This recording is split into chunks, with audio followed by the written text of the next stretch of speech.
సముద్రం చేపల్ని కంటే కత్తుల్నే నెత్తుర్నే ఎక్కువ చూసుండాది.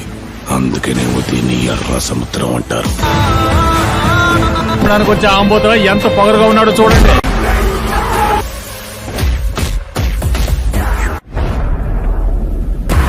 వస్తున్నా.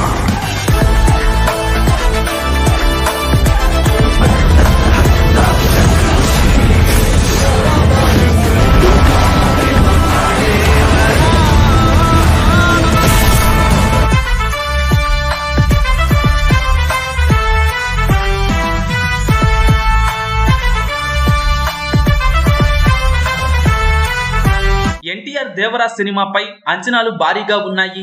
దేవరా సినిమా కోసం ఎన్టీఆర్ అభిమానులు కళ్ళు కాయలు కాసేలా ఎదురు చూస్తున్నారు. సెప్టెంబర్ 27న దేవరా సినిమా భారీ ఎత్తున రిలీజ్ కానుంది. ఈ సినిమా తరువాత ఎన్టీఆర్ ఇమేజ్ నెక్స్ట్ లెవెల్ కు చేరుతుందని కాన్ఫిడెన్స్ గా చెబుతున్నారు ఎన్టీఆర్ అభిమానులు.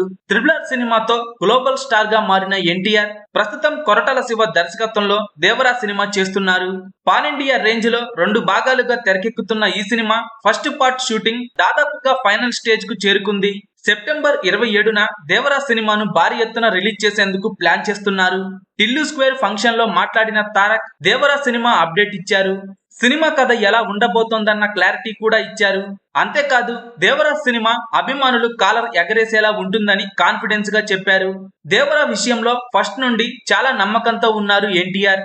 RRR సినిమా తరువాత స్క్రిప్ట్ వర్క్ మీద ఎక్కువ టైం కేటాయించారు. అంతా ఓకే అనుకున్న తరువాతే ఈ సినిమాను సెట్స్ మీదకు తీసుకువచ్చారు.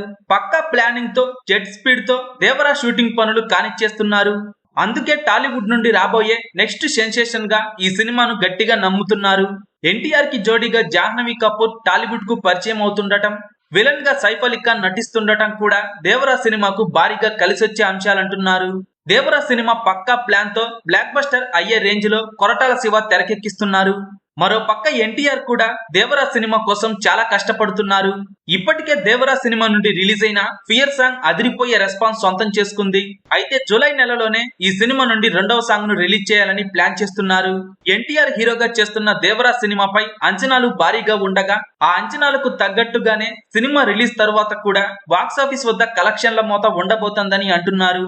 ఎన్టీఆర్ హీరోగా చేస్తున్న దేవరా సినిమా మొదటి రోజు ఎన్ని కోట్లు వసూలు చేస్తుందని మీరనుకుంటున్నారో కింద కామెంట్స్ రూపంలో చెప్పండి.